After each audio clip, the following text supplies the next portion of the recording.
Assalamualaikum warahmatullahi wabarakatuh. Perkenalkan, nama saya Siti Quratul Aini dari Program Studi Pendidikan Guru Sekolah Dasar kelas 1A. Baiklah, kali ini saya akan menjelaskan sedikit tentang sejarah perkembangan bahasa Indonesia.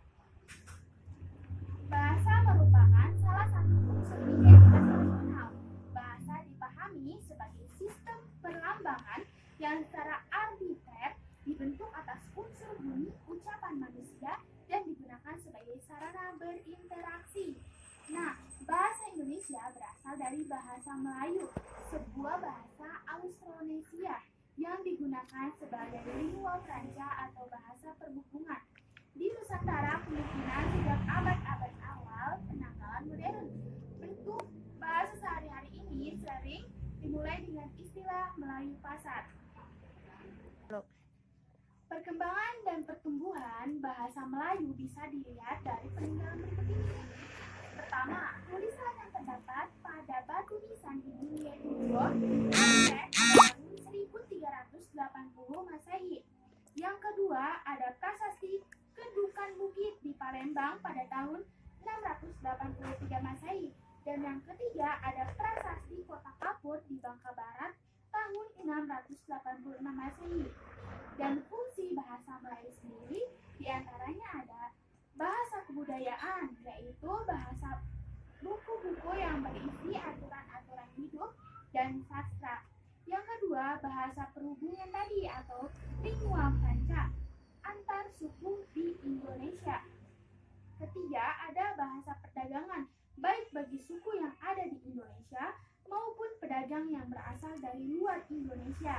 Dan yang keempat, bahasa resmi kerajaan. Bahasa Indonesia secara resmi diakui sebagai bahasa nasional pada saat Sumpah Pemuda pada tanggal 28 Oktober 1928.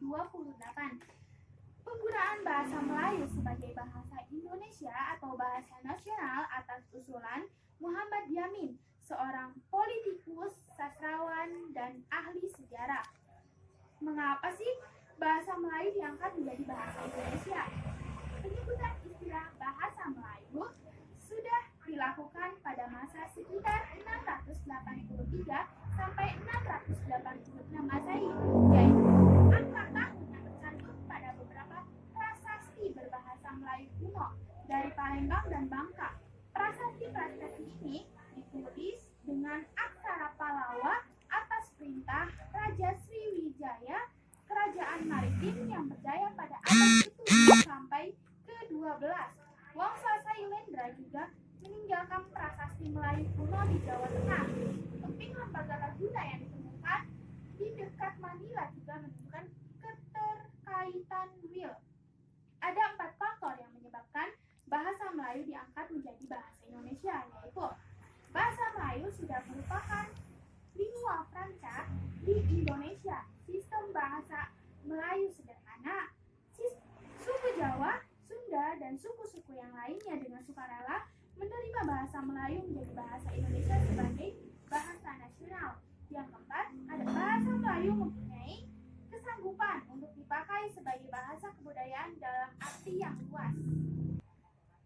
Penamaan bahasa Indonesia diawali sejak dicanangkannya Sumpah Pemuda 28 Oktober 1928 yang bunyinya sebagai berikut. Kami, putra dan putri Indonesia, mengaku bertumpah darah yang satu tanah air Indonesia.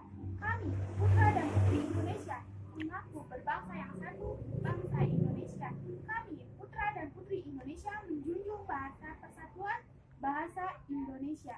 Bahasa Indonesia sebagai bahasa nasional berfungsi sebagai lambang kebanggaan, identitas nasional, alat pemersatu masyarakat yang berbeda-beda tentunya, karena di Indonesia banyak sekali suku-suku yang berbeda.